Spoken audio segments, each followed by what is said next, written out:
नमस्कार, मैं हूं वीरेश सिंह। आईटीआई के टॉक शो में मैं आज आपको स्वागत करता हूं। डीजीटी के तरफ से एक बहुत सख्त लहजे पर आईटीआई, चाहे गवर्नमेंट आईटीआई हो और चाहे प्राइवेट आईटीआई, उनको सख्त लहजे पे निर्देश दिया गया है कि अगर एनसीवीटी पोर्टल पर इस ट्रैक्टर की जानकारी नहीं अपलोड की गई है तो रद्द हो सकता है मान्यता।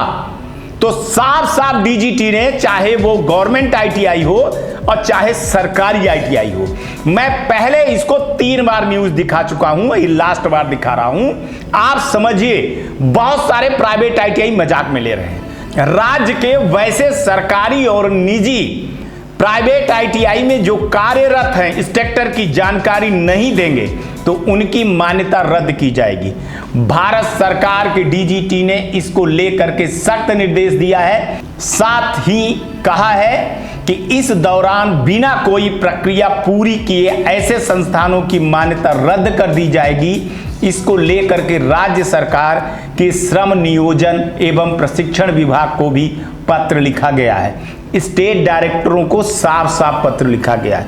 डीजीटी ने कहा है कि जितने भी सरकारी और निजी आईटीआई हैं उनमें कार्यरत इंस्ट्रक्टरों की जानकारी देनी होगी। अगर ऐसा नहीं करते हैं तो हम उन पर बड़ी कार्रवाई करेंगे। जानकारी के मुताबिक नामांकन से पहले अभियान चला करके यह कार्रवाई की जाएगी। डीजीटी के राज्य सरकार के श्रम नियोजन एवं प्रशिक्षण विभाग को पत्र लिखा गया है। साथ ही सरकारी एवं प्राइवेट आईटीआई को भी सभी सरकारी तथा निजी संस्थानों को यूनिट तथा ट्रेड वाइज इस ट्रैक्टर की जानकारी पोर्टल पर अनिवार्य रूप से देने का निर्देश जारी किया गया है। साथ ही इसमें लापरवाही बरतने वाले संस्थानों के विरुद्ध अपने स्तर से भी कार्रवाई करने का निर्देश दिया है। अपने स्तर मतलब राज्य सरकार को दिया है कि आप अपने स्तर से भी करिए। एनसीवीटी एमआईएस पोर्टल पर जानकारी देना अनिवार्य है। दरअसल सभी सरकारी तथा निजी आईटीआई को अपने अनुदेशकों की जानकारी, माने इस ट्रैक्टर की जानकारी अनिवार्य रूप से एनसीवीटी एमआईएस पोर्टल पर देना है। इसकी समीक्षा में यह बात सामने आई थी कि पूरे देश में आईटीआई द्वारा 98,000 के लगभग अनुदेशकों के बारे में ही आवश्यक जानकारी पोर्टल पर अपलोड की गई है, जबकि संस्थान में स्वीकृत पदों की संख्या लगभग 2,07,000 है। डीजीटी का मानना है कि संस्थानों में बड़ी संख्या में इस ट्रैक्टरों के पद रिक्त हैं, इसके कारण उसकी जानकारी नहीं दी जा रही। वहीं लेबर, टेक्सटाइल और स्किल डेवलपमेंट के पार्लियामेंट्री स्टैंडिंग कमेटी ने भी इसे गंभीर स्थिति मानते हुए आईटीआई में दिए जा रहे प्रशिक्षण की गुणवत्ता पर सवाल उठाया है। और अब इसी के चक्कर में 7 दिनों पर काम करेगा पोर्टल। एनसीवीटी पोर्टल पे अब 7 दिन तक 24 घंटे एनसीवीटी पोर्टल पे एमआईएस पे काम होगा, ताकि संस्थान अपने इंस्ट्रक्टरों का डाटा अपलोड कर सके। भारत सरकार की डीजीटी ने इस जानकारी को राज्य सरकार को भी दी है और साथ में वैसे सभी इंस्ट्रक्टरों का डाटा जल्द अपलोड कराने का निर्देश दिया है। पद है, जो भी स्वीकृत पद है तो उनको भरें। इसके लिए जो है तो गवर्नमेंट आईटीआई में जो है तो जॉब निकली है, वहाँ इंस्ट्रक्टरों की भर्ती हो रही है। और राज्य सरकारों ने जब लास्ट बार जब मीटिंग हुई थी, वीसी मीटिंग हुई थी, तो उस मीटिंग में साफ साफ बोले थे कि हम लोग जो है तो 30 सितंबर के पहले हम ये, जैसे ही एडमिशन की प्रक्रिया पूरी होगी और जैसे ही कैलेंडर चालू हो जाएगा व क्लासेस चालू हो जाएंगी, उस बीच में चाहे वो मेहमान प्रवक्ता हों और चाहे वो रेगुलर फैकल्टी हो, स्टेट डायरेक्टरों ने इन सब चीज़ों को विश्वास दिलवाया था डीजीटी को कि हम उस पोर्टल पे काम कर रहे हैं। और सही बात भी है, गवर्नमेंट के द्वारा जो है तो पोर्टल पे भरे जा रहे हैं, लेकिन जो प्राइवेट आईटीआई हैं वो बिल्कुल भी इसको जो है तो नज़रअंदाज कर रहे हैं और सीट भरने में लगे हुए हैं। इसका जो है तो बहुत बड़ा खामियाजा भुगतना पड़ेगा। वैसे भी है कि अगर आप टेट भरते हो और आपकी फैकल्टी नहीं है तो फिर आप वैसे भी एफिलिएशन में चले जाते हो, तो आपको अब इस पर जो है तो आप कोर्ट केस करोगे या इस पर आप आंदोलन करोगे तो कुछ नहीं होगा। क्योंकि अगर आपकी यूनिट भरी हुई है, आपका टेट भरा हुआ है, तो उसके लिए फैकल्टी होना ज़रूर है। और अगर आप फैकल्टी नहीं है तो इसका मतलब है कि आप जो है तो फेक हो, आप पढ़ा नहीं रहे हो, सिर्फ आप एडमिशन लिए हो। तो इस पर मैं आप लोगों को सिर्फ आगाह कर रहा हूँ। हालांकि कितना आप हमारे बात को सीरियस लेते हैं या नहीं लेते हैं आप लोग जाने। फिर आपके पास ये लास्ट में जैसी चीज़ें हो जाती हैं तो फिर आपको लगता है कि अब पछताए हो क्या, चिड़िया चुग गई खेत। तो अभी जैसे जैसे एडमिशन करते चले जा रहे हो, जैसे जैसे सीटें भरती चली जा रही हैं, वैसे वैसे आप जो है तो इंस्ट्रक्टरों का भी डेटा भरना चालू कर दीजिए, है ना। भरोसा नहीं है कि कब तक ये चीज़ें खुला रहेगी। आपको ये बताया गया है कि अंतिम आदेश तक, तो अंतिम आदेश किस दिन हो जाएगा ये चीज़ों की अभी डिक्लेयर नहीं किए हैं। तो मैं कह रहा हूँ कि 23 सितंबर तक जो भी डेट है, जितने आपके एडमिशन हो जाते हैं उनको तो आप भरिए। कुछ बच जाती है तो फिर अक्टूबर तक अगर खुलता, मेरे को ऐसे लगता है कि अक्टूबर तक भी रहेगा, एडमिशन के बाद भी रहेगा, तो उस बीच में भी भरिएगा। लेकिन मैं ये अक्टूबर की बात नहीं कह रहा हूँ, मैं एक सिर्फ ऐसा एक आशा ऐसी चीज़ें देख रहा हूँ कि एक अनुमान लगा रहा हूँ। लेकिन सितंबर तक में आपके पास जितने ट्रेड हैं, ट्रेड वाइज आप जो आपके वो निकलते हैं कि इतने इंस्ट्रक्टर इसमें रहेंगे, इतने इंस्ट्रक्टर रहेंगे, उसको भरिएगा। एक चीज़ और बता दूँ, CITS द मस्ट है, ख़ास तौर से आपके टेट थ्योरी के लिए। टेट थ्योरी के लिए CITS रखना बहुत ज़रूरी है। और एक चीज़ मैं और आप लोगों को अभी से बताते चला जा रहा हूँ, जितनी भर फैकल्टी है उसका ऑनलाइन, माने उसके बैंक में ऑनलाइन सैलरी ट्रांसफ़र होगी। कैश वाली बात मत सोचिएगा। दूसरा एक चीज़ और याद कर लीजिए, अगर आपके यहाँ 20 से ज़्यादा फैकल्टी हैं, इंस्ट्रक्टर हैं, वैसे सबके यहाँ हो जाते हैं, तो फिर जो PF कटता है उसके लिए भी आप लोग अप्लाई कर देना। ये बहुत बड़ी दिक्कत खड़ी होगी आपको आने वाले टाइम पे। वैसे भी है कि PF देने वाली एजेंसी और सरकार इन सब चीज़ों पे जो है तो नज़र बैठाई हुई है कि जिनके यहाँ 20 से ज़्यादा अगर कार्यरत हैं तो क्या वो PF दे रहे हैं या नहीं दे रहे हैं। तो उनका 2-3 चीज़ें ज़रूर करवाइएगा। एक तो उनका जो है तो आधार कार्ड तो रहता है, आपका पैन कार्ड और अकाउंट, 2 चीज़ ज़रूर खुलवाइएगा। PF के लिए आपके पास टाइम है, आप उसको जो है 3 महीने के अंदर अंदर जो PF है वो खुलवा दीजिएगा। दिसंबर के पहले पहले PF खुलवा दीजिएगा। एक चीज़ यहाँ पे और आज मैं बोल रहा हूँ, बड़े ध्यान से प्राइवेट ITI वाले देख लीजिएगा।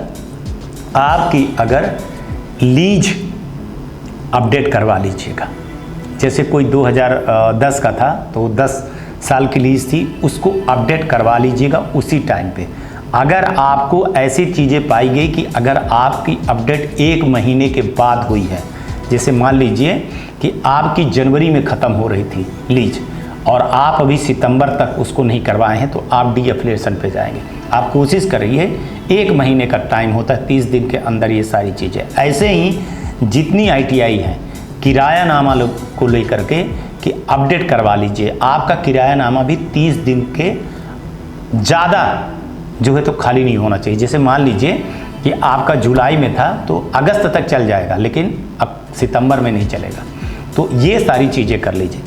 सबसे बड़ी चीज़, बिजली का बिल हर कोई भैया ऑनलाइन भरिए और उसका जो है तो रसीद अपने पास रखिए। अगर आप ऐसा नहीं रखेंगे तो आपके ऊपर अब धीरे धीरे बड़ी कार्रवाई की तरफ आप लोग जा रहे हो, डेंजर जोन पे जा रहे हो। पहले भी मैं बता चुका हूँ कि इतनी प्राइवेट ITI को लेकर के, इतने कोर्ट केस को लेकर के, इतने बहुत सारी चीज़ों को लेकर के DGT परेशान है, चूँकि एफिलिएशन को लेकर के, एडमिशन को लेकर के बहुत ज़्यादा जो है तो कोर्ट केस हो रहे हैं, उनको जवाब देते देते बन रहा है। कहीं जो है तो एफिलिएशन और एडमिशन को लेकर के हो रहा है। इस चक्कर में जितनी वो ITI बंद कर देंगे ना उतना अच्छा है, ख़ास तौर से पुरानी जो है। और जो अभी ITI खुली हैं चार्टेड और 1.07 वाली, उन ITI को तो अच्छे से चलाना ही पड़ेगा। अगर वो अच्छे से नहीं चलाएंगे तो उनके पास तो बहुत नुकसान होगा। उनके लिए अलग अलग रूल रेगुलेशन सारी चीज़ें बनी हैं। तो मेरा जो आज का शो है, इसके पीछे की कहानी को अच्छे से समझ लीजिएगा। अगर आप नहीं समझते हैं तो आप कुछ भी करते रहिए, जितनी भर आपको करना है वो करते रहिए, कुछ नहीं होगा। क्योंकि डीजीटी अब जो रूल रेगुलेशन हर चीज़ की बना रही है उसमें आपके हाथ कट रहे हैं, उनके नहीं कट रहे हैं। जैसे इस लेटर के बारे में बताऊंगी, लेटर जारी कर चुके हैं और इसमें साफ साफ बताए हैं कि जो स्टैंडिंग कमेटी है उसने चिंता व्यक्त की है और उसमें गुणवत्ता की बात हुई है कि जब फैकल्टी ही नहीं है तो लड़के कैसे पढ़ रहे होंगे। तो इस पर ना कोर्ट कुछ कह पाएगा और ना कोई मंत्री कह पाएगा। तो ये आप चले जाओगे तो उनका अगर मान के चलिए कि वो अगर सोच रहे हैं कि 2024 तक 50% ITI को बंद कर दे, जो लगभग बंद के कगार पे जा ही रही हैं, तो 50% बचेंगी तो वो ITI अच्छी चलेंगी और गवर्नमेंट की ITI अच्छी चलेगी। लेकिन राज्य सरकारें जो है, तो मैं एक चीज़ बता दूं कि जितनी राज्य सरकारें हैं आप उठा करके अब देख लीजिएगा कि सरकारी ITI का कायाकल्प होना चालू हो गया है। एक चीज़ बता दूं कि आप खास तौर से उत्तर प्रदेश का देखिएगा कि अभी प्राइवेट ITI को बिल्कुल भी नहीं छू रहे हैं, लेकिन गवर्नमेंट ITI में निरीक्षण करना चालू कर दिए हैं।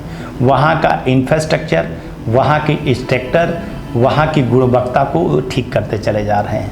पहले जो उंगलियाँ उठती थी किसके ऊपर, गवर्नमेंट ITI के ऊपर, उसको वो ठीक करेंगे 2023 दिसंबर तक। ये आप लिख के ले लीजिए। इसके बाद 2024 में दनादन जनवरी से लेकर के दिसंबर तक प्राइवेट ITI पर वो बुलडोजर चलेगा कि आप देखते रह जाएंगे। इसी कारण से बहुत सारी जो गलत फहमियाँ फैल रही हैं, तो एडमिशन का जो मोह लड़कों का जो है ना भंग हो रहा है ना। आप अपने पहले गिरबान पे देख लीजिए कि आप सही हैं या गलत हैं या गवर्नमेंट गलत है। आप सोचिए कि आपके पास इंफ्रास्ट्रक्चर नहीं है और आपके पास फैकल्टी नहीं है और आप दावा कर रहे हो कि सब कुछ अच्छा हो जाए और सब कुछ गवर्नमेंट मान ले, ये बिल्कुल भी नहीं होगा। लड़के निकल रहे हैं, स्किल हो रहे हैं, पास हो रहे हैं, जॉब मिल रही हैं, नौकरियां मिल रही हैं। देखिए रेलवे का भी अब आ गया है। कोई देखिए जब तक कोई लड़का स्किल होकर के नहीं निकलेगा ना, तब तक दिक्कत खड़ी ही होती रहेगी। इसलिए अब गुणवत्ता पे बात होगी, पारदर्शिता पे बात होगी, दो ही चीज़ पर अब बात होगी, तीसरी कोई चीज़ नहीं होगी। और ITI अब पास करना बहुत ज़्यादा मुश्किल हो जाएगा, ये मैं बता दे रहा हूँ। तो जिन ITI वाले अगर मेरा शो देख रहे हो, उनको बता रहा हूँ कि सबसे पहला अपना इंस्ट्रक्टर वाला मामले को ठीक करिएगा और ठीक करिए, अभी से ही करिए, आपके पास है टाइम। तो जितनी भर्ती करते चले जा रहे हो स्टूडेंट की, उतनी भर्ती इंस्ट्रक्टर के उस हिसाब से करिएगा। CITS करिएगा, उनका अकाउंट खुलवाइएगा और ऑनलाइन पेमेंट दीजिएगा, ठीक है। दूसरा बायोमेट्रिक का व्यवस्था कर लीजिए। ये सब बहुत दिक्कत खड़ी होने वाली हैं, आपको बता रहा हूँ। चुनाव का माहौल ख़त्म हो जाने दीजिए साहब, चाहे राज्य सरकार हो और चाहे केंद्र सरकार हो सकता है मई जून तक आप निकाल लीजिए। जुलाई के बाद जो आपका टाइम आने वाला है ना, आप सोच भी नहीं सकते हो कि क्या क्या चीज़ें होंगी।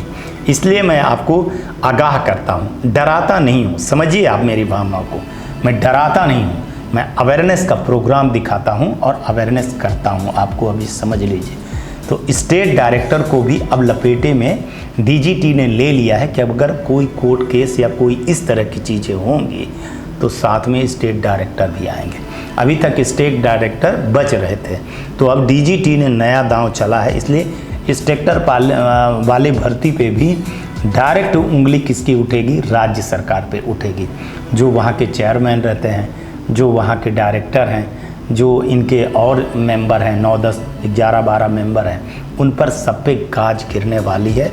और ये बताया जाएगा कि ये सरकार इस राज्य में ऐसी चीज़ें हैं वो पोल खोल वाली हो जाएगी। और ये डेटा जो है, तो आप जानते हो RTI लग रही है, PG पोर्टल पे हो रहा है, केस हो रहा है और पार्लियामेंट पे इसके जवाब और सवाल हो रहे हैं।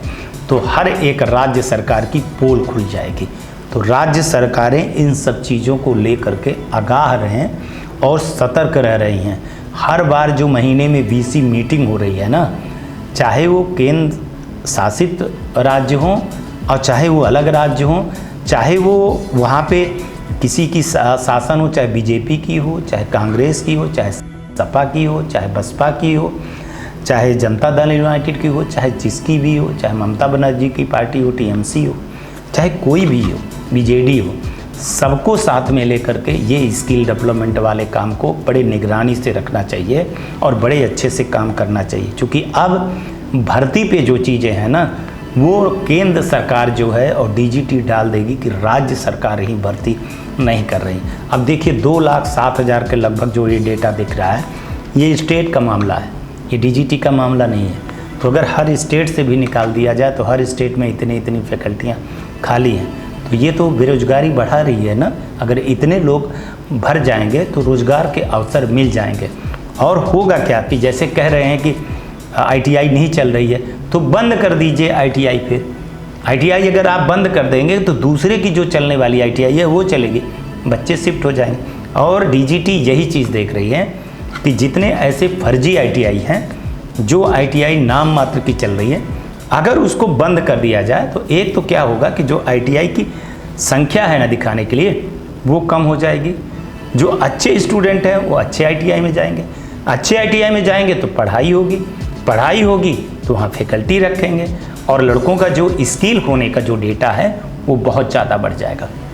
अभी क्या हो रहा है कि लड़के पास हो रहे हैं लेकिन लड़के स्किल नहीं हो रहे हैं। तो ये स्किल होने के चक्कर में, जैसे मैंने बोला, 2 शब्द को याद रखिए, डीजीटी ने पकड़ लिया है। एक तो गुणवत्ता को लेकर के, दूसरा पारदर्शिता को लेकर के। तो ये सब चीज़ें हैं, इन सब चीज़ों को अगर आपने अच्छे से नहीं किया तो भाई साहब आप जानिएगा आईटीआई आखिर आपकी है, पैसा कमा रहे हो आप जानिए। मेरा काम है अवेयरनेस करना और आपको बीच बीच में आगाह करना। तो मैंने आज आगाह कर दिया है, देख लीजिएगा कि क्या होगा और क्या नहीं होगा। क्योंकि आईटीआई आपकी है, आखिर आईटीआई आपकी है, सोचना आपको है, मेरा काम है अवेयरनेस का। आज तक के लिए इतना ही। आप लोग अपना ध्यान रखिए, आसपास सफाई रखिए, बड़े बुजुर्गों का सम्मान करिए और पानी की बचत भी करिएगा, गाड़ी धीरे चलाइएगा, हेलमेट ज़रूर पहनिएगा। अगर आप कार चलाते हैं तो सीट बेल्ट का उपयोग ज़रूर करिएगा। ठीक है, आज का भी दिन आपका शुभ हो और आने वाला कल आपका बहुत बेहतर हो। इसी के साथ में मैं वीरेश सिंह आपसे अनुमति लेता हूँ। नमस्कार, जय हिंद, जय भारत। नमस्कार, मैं शैलेंद्र गुप्ता, डायरेक्टर एजी एंटरप्राइजेस दिल्ली से बात कर रहा हूं। एजी टेक ब्रांड पिछले 15 वर्षों से आईटीआई टूल्स की मैन्युफैक्चरिंग एंड सप्लाई पूरे भारतवर्ष में कर रहा है। पूरे भारतवर्ष में किसी भी स्टेट में एनसीबीटी, एससीबीटी आईटीआई खोलने के लिए संपर्क करें। अधिक जानकारी के लिए नीचे दिए गए नंबर पर संपर्क करें। धन्यवाद।